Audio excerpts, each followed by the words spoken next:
Hello and welcome to Parker's Pitstop. I am back again with another person from the world of sim racing, and today it's a bit of a different one. It's actually an iRacing orientated one today, and it is the co-founder of the Neo Endurance Series, and it's Niel Hekkens. Say hello, Neil. Hi Tom, hi everybody.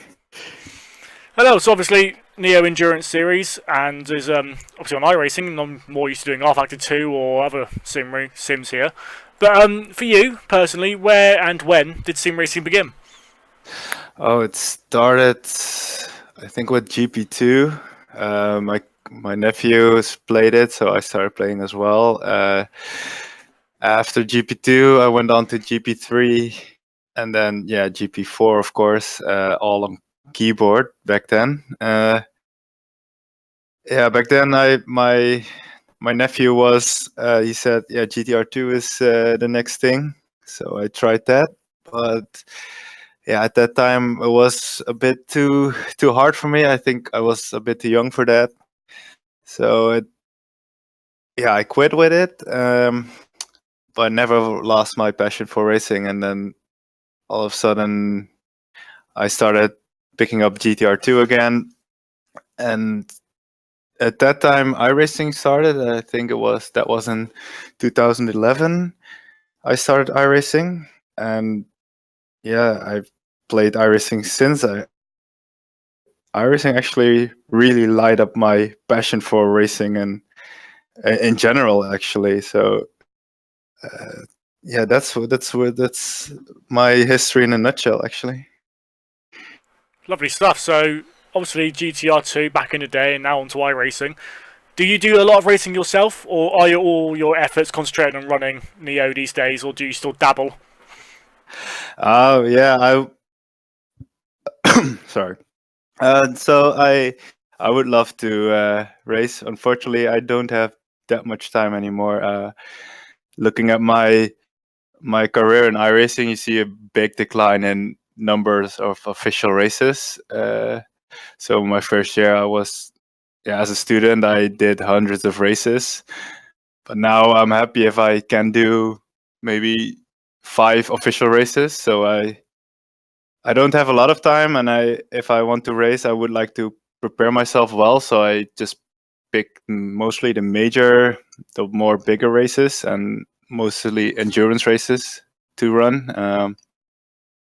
So unfortunately, I cannot race anymore that much anymore. So I'm mainly just focused on organizing the Neo.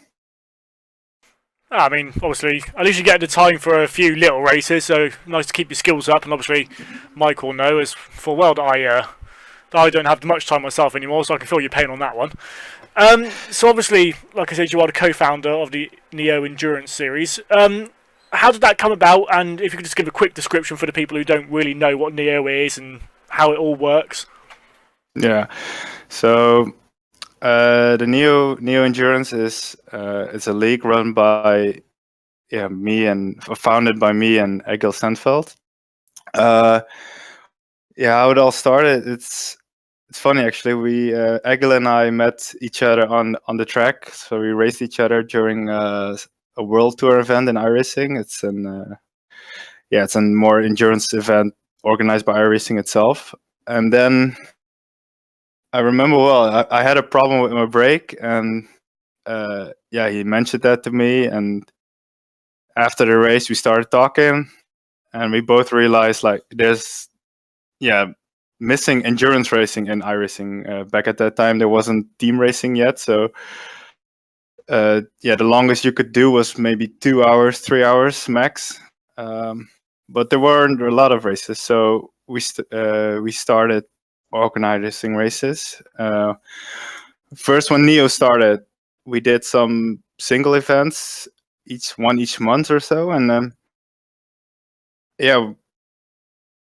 very quickly.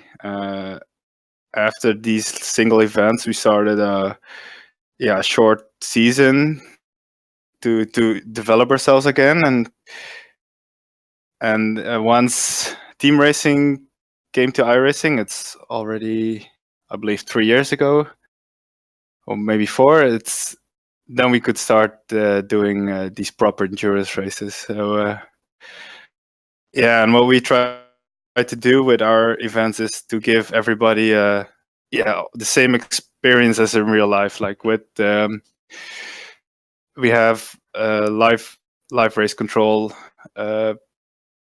But broadcasts are from high quality with very spot, and also everything around, like our website, this media, we try to do it as professional as possible. Absolutely, and obviously you do get the viewers, and it has become such a massive organisation in iRacing. Did you ever expect it to become this big? Because obviously you've got some of the biggest names in iRacing. You've got Coanda Motorsport, you've got iNext Racing competed last season, Core. Did you ever expect the Neo to be where it is today, or did you think it would be something to pass the time? Yeah, sorry. It started all with just doing it for fun, and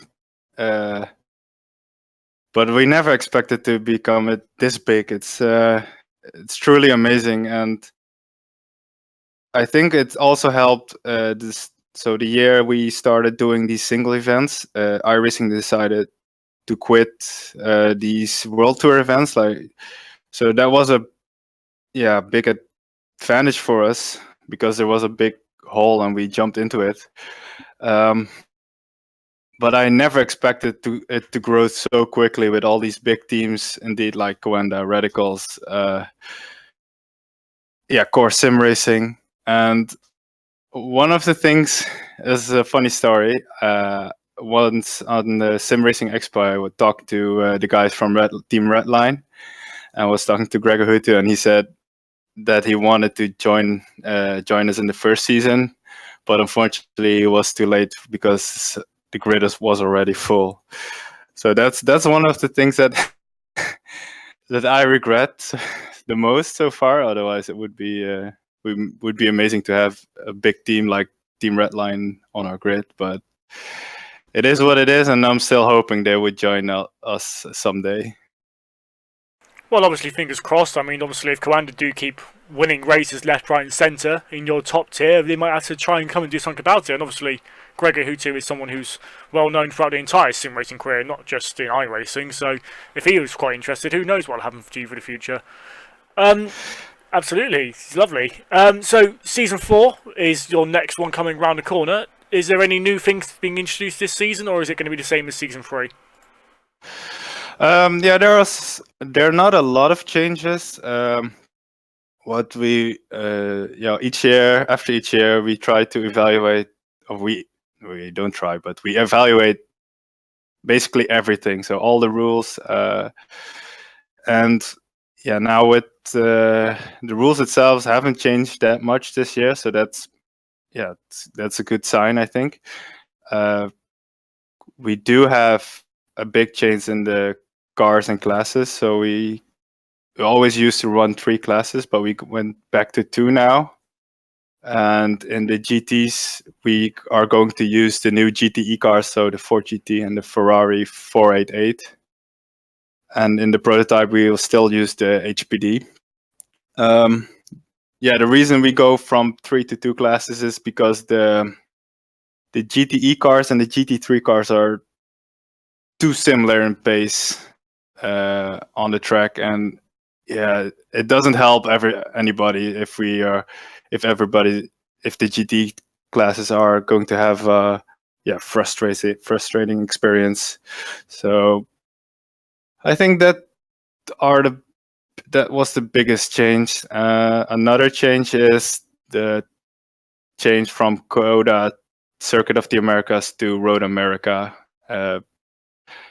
That's the only change schedule-wise, and the rest we try to keep it fairly consistent.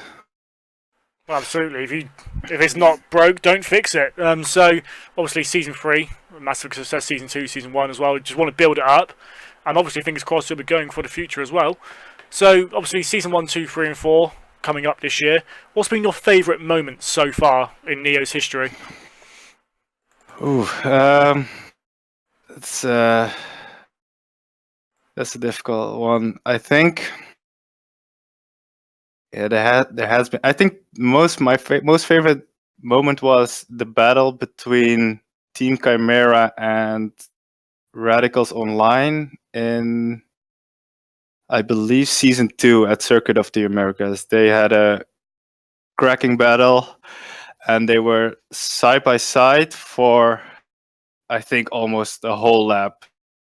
And yeah, it was just amazing to watch. So obviously we talked about the new things you're bringing to the leagues. Obviously season 4, Iracing obviously will be bringing themselves some new things. Obviously day to night transition will be happening eventually, if I remember correctly. So that'll be obviously for you guys huge things, especially for a 24-hour Le Mans, other endurance races that you do. What other areas do you think iRacing can improve on? That, especially from your perspective as an endurance series, what do you think they can do to improve? Yeah, basically, day-night transitions is what we are waiting for the most. I think as endurance fanatics, we are waiting for this. Yeah, all time now. So basically, since ever team racing got to iRacing. I think the other aspect would be multiple tire compounds. I think that would, there you can see a lot of different strategies, and that would make the racing more exciting, I think. Absolutely, and obviously endurance is all about the strategy perspective at the end of the day. Obviously, it's not always about the quickest teams, although we do usually see them out there.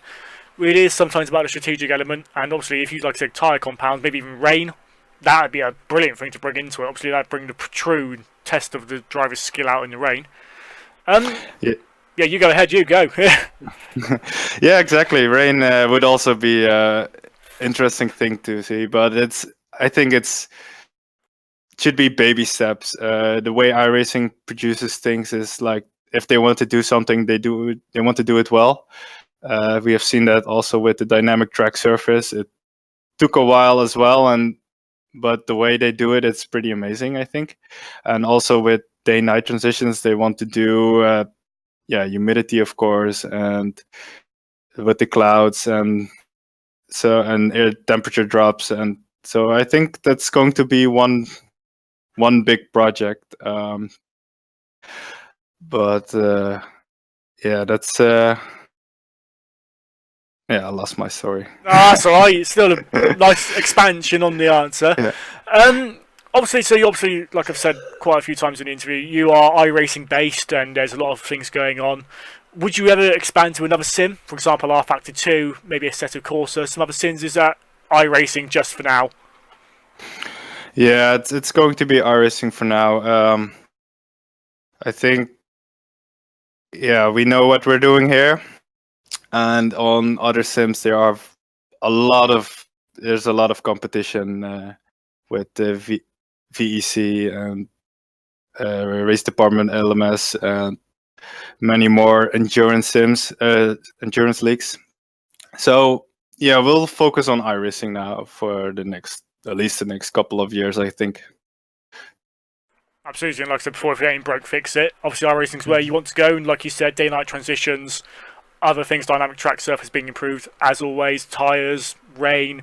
There's loads to come on iRacing. Obviously, it's not the finished product, so if it keeps improving, obviously your endurance series will keep improving, and even better for everybody involved. And fingers crossed you'll get the biggest of the biggest names. Obviously, Inex and Coanda are huge names, as it were, but if you've got Redline and some other teams that I can't think of in the iRacing world that are huge, if you get them involved, it will truly be one of the elite endurance series in the world, really, in the world of sim racing.